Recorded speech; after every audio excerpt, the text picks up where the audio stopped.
자, 방학했습니다. 교사로 있으면서 제일 좋은 것 중에 하나가 방학이죠. 네, 방학. 제가 인문계학교 있으니까, 인문계학교는 뭐 우리나라에서는 K고딩은 그렇잖아요. 네, 방학이지만 방학이라 쓰고 보충이라 읽는다, 뭐 자율이라 쓰고 강제라 읽는다, 뭐 이런 거 있잖아요. 네. 그러니까 저희도 이제 딱 3주 합니다. 하는데 그러니까 3주면 공휴일 빼고 딱 15일이죠. 5일이니까 15일인데 그 중에서 10일을 학교를 옵니다. 뭐 보충 수업 개념이죠.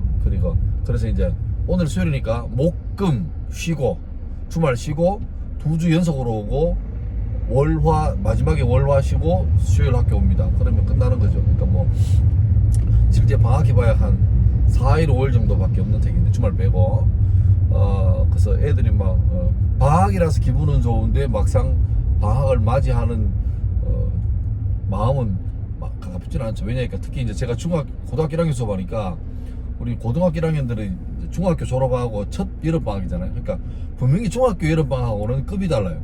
중학교 여름방학은 그냥 뭐 풀로 방학인데 고등학교는 뭐 그런 것도 아니죠. 공부량도 훨씬 많아졌고 그 다음에 공부에 대한 부담도 크고 이제는 공부를 그냥 무작정 하는 게 아니라 전략적으로 해야 되고, 그러니까 공부도 해야 되는 반면에 자기 장래를 위한 어떤 진로 탐색, 선택, 그리고 그 선택에 대한 집중, 몰입, 이 같이 해야 되는 게 고1이죠. 그러니까 고2 되면 고등학교 1학년 동안에 고민이 어느 정도 결정이 되면 고등학교 2학년 때는 방향을 잡잖아요.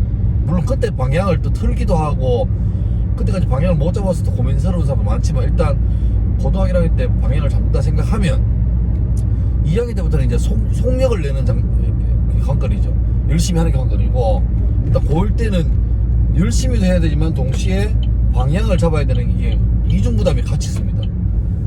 그래서 고등학교 1학년들은 굉장히 1학기 금방 지나갔고 여름방학이라고 좋아했는데 보니까 방학은 또 내가 알던 방학하고는 다르고 그 방학 어디 갔어 이런 데는 분위기고, 그래서 이제 그런데 제가 미리 드리고 싶은 말씀은, 어차피 그 법정으로 방학의 일수는 동일합니다.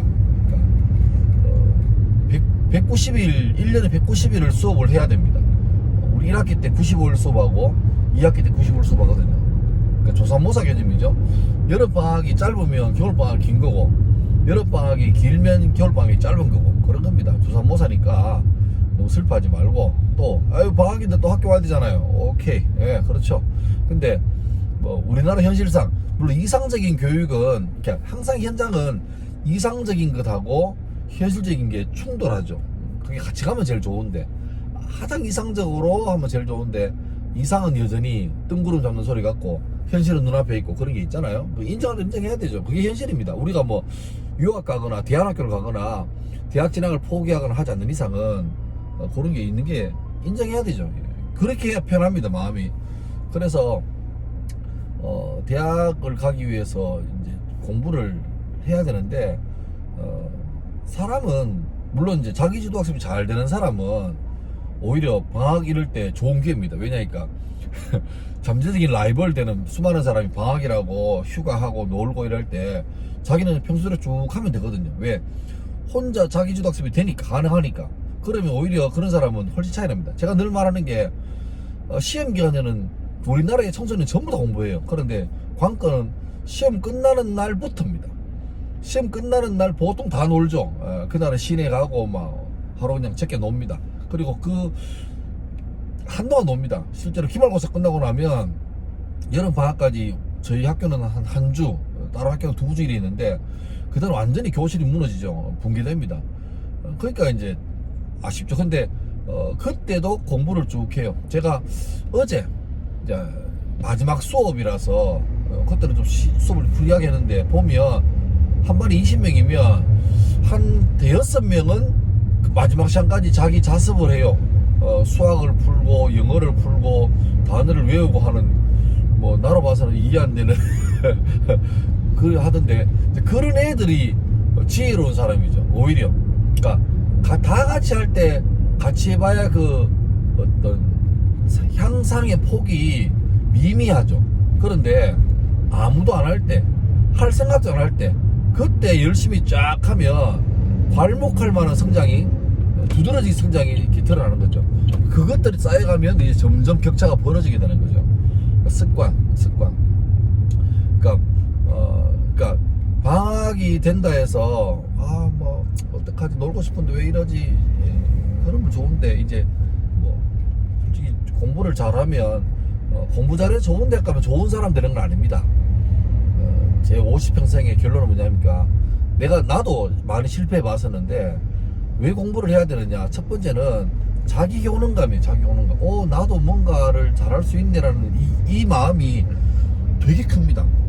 이거는 절대적인 거죠. 상대적으로 내가 남들 비해서 5등 했다 8등 했다 이게 아니라 내가 지난 점수보다 이번에 좀 공부하니까 올랐다 그러면 나도 이게 잘할 수 있구나 하면 되네 이런 게 커요. 자기 효능감 커요.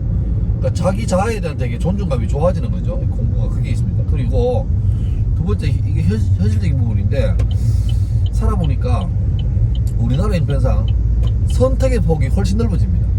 그러니까 똑같은 인생인데 공부를 좀 하는 사람하고 하지 않은 사람하고가 사회적으로 보면 기회가 훨씬 더 공부하는 사람이 많이 주어지는 게 현실입니다.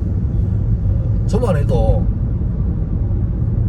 신학대학원 다닐 때 이제 우리 목사들은 이제 전도사 교육전도사 생활을 하잖아요. 교회 가서 이제 뭐 인턴 개념으로 하는데 인턴이 아니죠. 그냥 알바 개념이 아니고 이제 이 목회에 관한 직을 실습하고 현장에서 내가 은사가 있는가를 체크하는 소중한 경험치인데 이제 그거 하려고 저도 이제 대구에 있다가 서울 쪽으로 올라가면서 나름 좀 국토의 중앙 부분에 춤춰해 보려고 수도권 지역에 딱 이제 어플라이를 하는 거죠.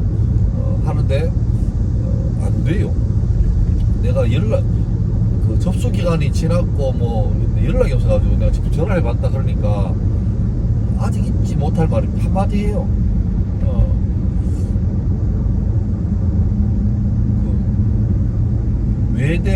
외대 중어전문가 나오신 분이세요인가 이름을 하여튼 한국외국어대학교 중국어인가 중어중문인가 하여튼 그쪽 계열에 졸업하신 분 맞냐 그렇게 물어요. 저는 아니잖아요. 저는 학부를 신학대학 나왔잖아요. 그러니까 아닙니다 그러니까 죄송합니다 하면서 끊더라고. 그러니까 뭐냐니까 내 속에 뭐 할 수 있는 능력이 많고 자신감이 충만한데 문제는 그 현장에서 한번 선보일 수 있는 인터뷰할 수 있는 기회가 안 주어진다는 거죠. 그게 현실이었습니다.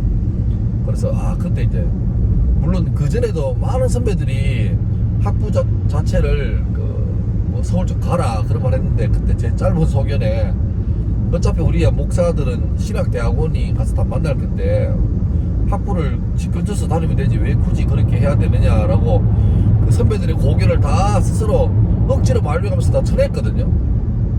난 쳐낸지도 몰랐어. 근데 나중 돼가지고 내가 선배들 보고 막 하소연하고 푸념하니까 그때 그런 말 하더라고. 야 그때 내가 니보고 그런 말 했는데 니가 듣도 안 하더라. 그랬던가 봐요. 예. 그래서 현실적으로 좀 더 많은 기회가 주어지고 이 기회라는 거는 뭐 돈 벌고 높은 자리로 가고 그것도 있지만 신앙적으로 생각하면 영향력을 끼칠 수 있는 범위가 더 달라진다.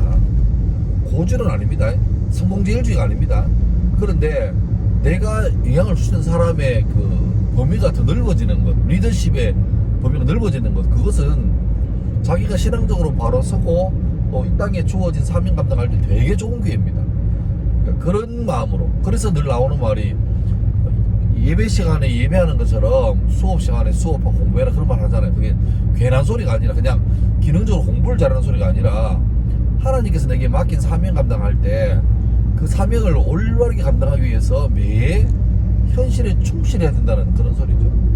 그런 소리입니다. 하여튼 방학이 됐지만 잠깐 기분 내고 다시 학교로 돌아와야 돼서 마음 슬픈 아이들을 위한 뭐 일종의 잔소리 같지 않은 잔소리. 요 어른들의 잔소리, 꼰대들의 잔소리를 잘 수용하는 사람은 그게 잔소리가 아니라 인생에 값진 교훈임을 알게 될 겁니다. 근데 잔소리 싫어, 뭐 꼰대들 싫어 이래버리면 이제 답이 안 나오는 거죠. 하여튼 결론은 방학 잘 보내시고 기분만은 충분히 느끼시고 그 다음에 여러분이 주어진 현실에 충실하게 최선을 다하고 조건은 이게 있어요. 방학이 3주고 3일이고 관계없이 잘 노는 사람은 3일을 놀아도 하루를 놀아도 쌈박하게 계획 써서 진하게 놉니다. 후회 없도록. 그런데 제일 어중간한 게 방학인데 아무 계획도 없고 늦게 자고 방바닥에서 뒹굴뒹굴거리다가 한 11시 12시에 일어나가지고 유튜브 보다가 아점 먹고 할 것 없이 텔레비 보다가 유튜브 보다가 이렇게 해서 밤에 잠이 안 와가지고 또 새벽까지 또 이렇게 해서 일주일을 보내도 하나도 재미도 없고 보람도 없고 많이 놀았지만 놀았다는 기분이 하나도 안 듭니다.